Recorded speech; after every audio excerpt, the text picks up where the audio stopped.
Hi everyone. So our video today, you should be on page 44 of your binder. We're going to start a conversation about factoring. So get to page 44 and pause the video and copy down these three things I've got written in here at the top, and then we'll talk about them.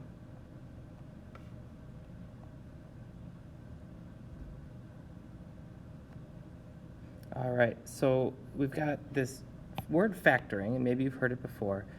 If you think about a number like 6, its factors are 1 and 6 or 2 and 3. A factoring is when you write something as a multiplication problem.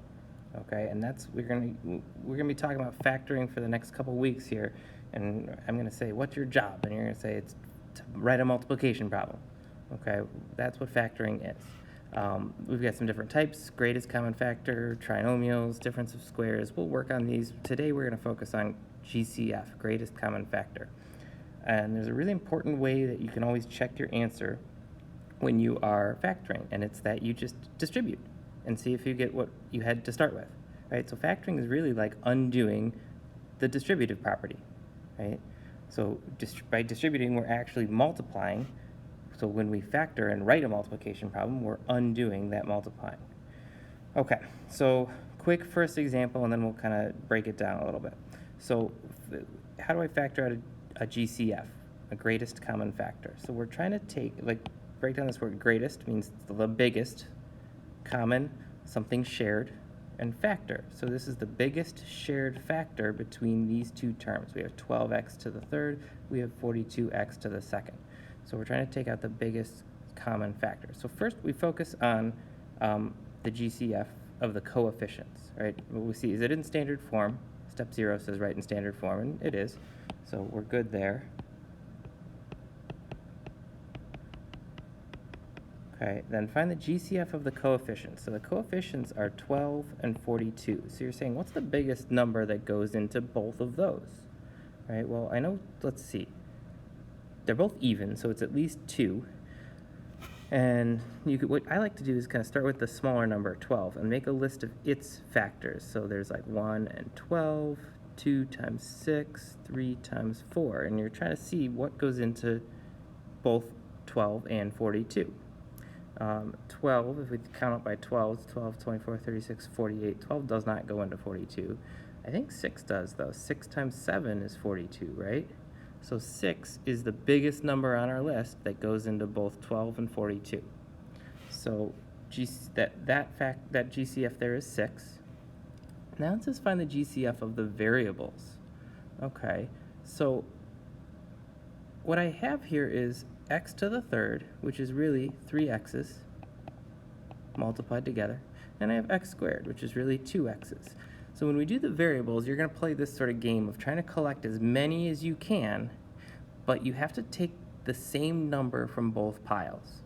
Right, so I've got a pile of 3x's from x cubed. I have a pile of 2x's from x squared.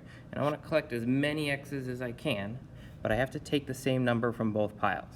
So I can't take 3 because from the first pile, because I don't have 3 to take from the second pile. So the most I can take is 2 from each pile, right? So my GCF there is that I can take 2 x's from both of them. So the GCF, we say, is x squared, the greatest common factor. All right, so we were able to take out 2 x's because we could take 2 from that second pile. So now what we do is we take those two numbers, those two things we found, the two GCFs, the 6 and the x squared, and we factor that out. So it's almost like we're dividing because we're trying to write a multiplication problem. So I'm writing 6x squared, and then I'm going to put parentheses because we're writing a multiplication problem. And what goes in the parentheses, if I started with something that has 2 terms, I have to end with something that has 2 terms. So I'm going to put those 2 blanks there so that I know I need to fill those 2 things in. All right.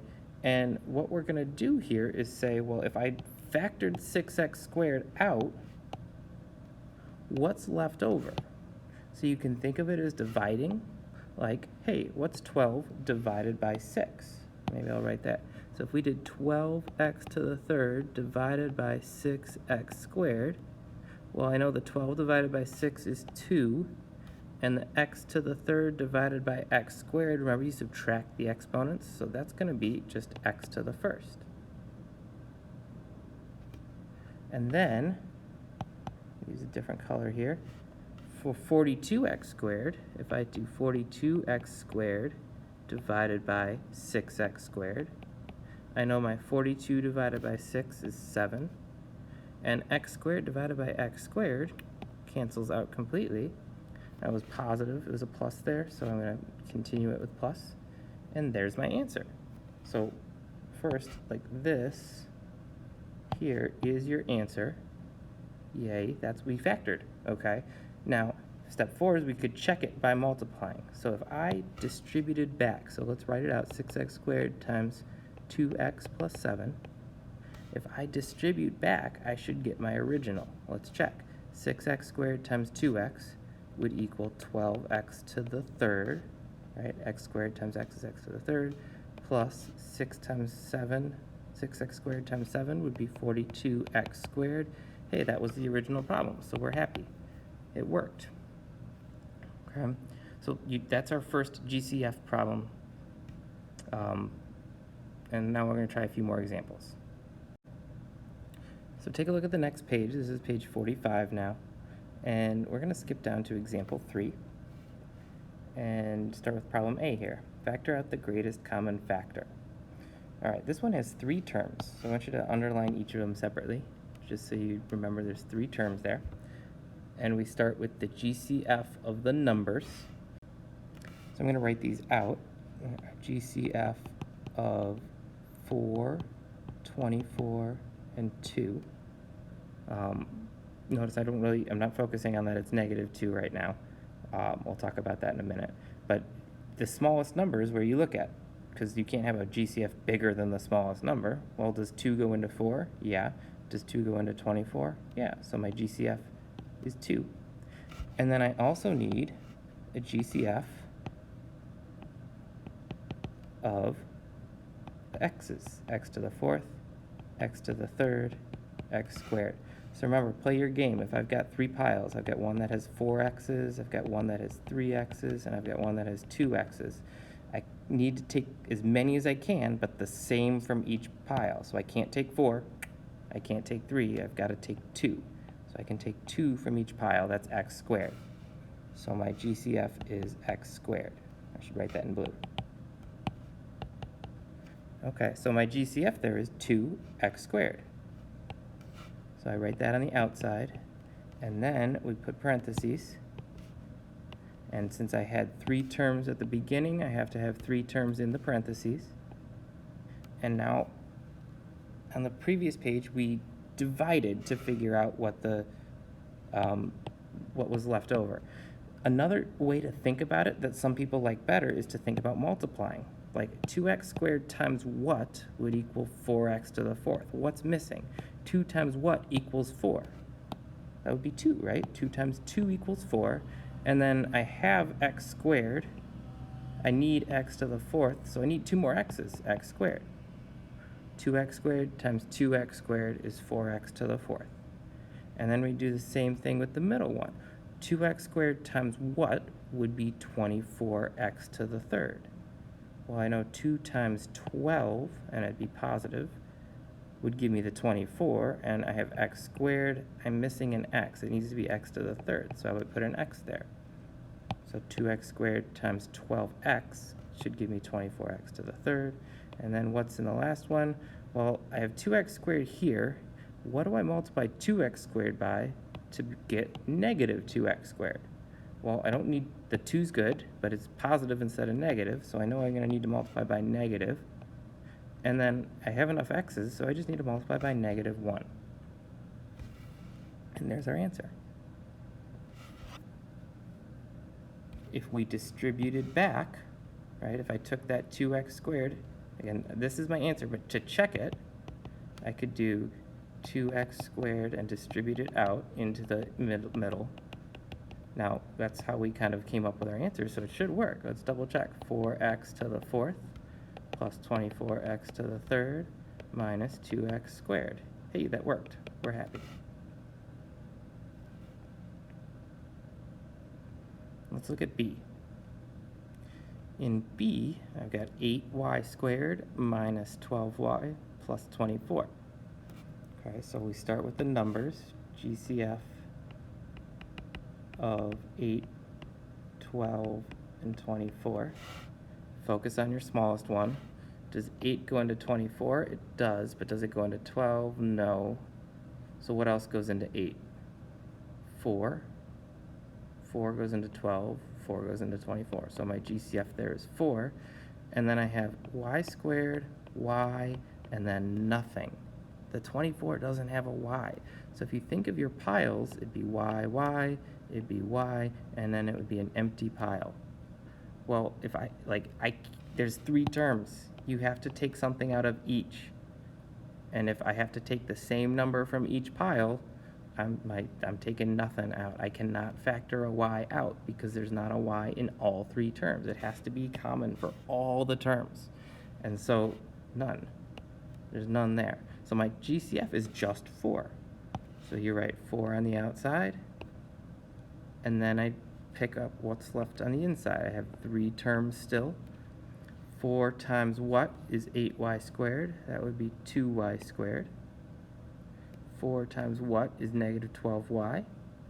I need a negative 3y. And 4 times 6, positive 6 would be 24. This it might be easier to divide, right? 8y squared divided by 4 is 2y squared. 12y divided by 4 is negative 3y. 24 divided by 4 is 6. And so there's our answer. Okay. All right. I don't want to make this video much longer, but I do want to talk about something like C.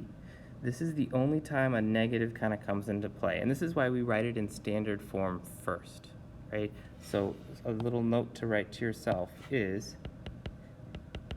if leading coefficient is negative, factor out a negative GCF. Okay, so that's the rule. If the leading coefficient's negative, we factor out a negative GCF. Okay, so when I look at these 2 terms here, negative 16x squared and negative 16, I can see that my when I make my list for the numbers, GCF of 16 and 16, well, that's 16. They both 16 is a common factor of both 16 and 16, right? But because the leading coefficient's negative, I'm going to factor out negative 16. Okay, now both terms don't have an x, right? I have x squared, but I have nothing. It's a constant, so I can't factor out the variable. So my GCF is just negative 16. I have 2 terms, so I got to put my 2 terms there. And then what's left over, or like if I divided x squared divided, or negative 16x squared divided by negative 16, that's going to be just x squared, positive, because a negative divided by negative is positive, right? Those cancel out. And then if I do negative 16 divided by negative 16, that's going to be positive 1, so I go plus 1. And there's your answer. If you distributed it back, negative 16x squared minus 16, it works, so this is my check. All right, so we'll practice this a lot more next time we have class. Thanks for watching.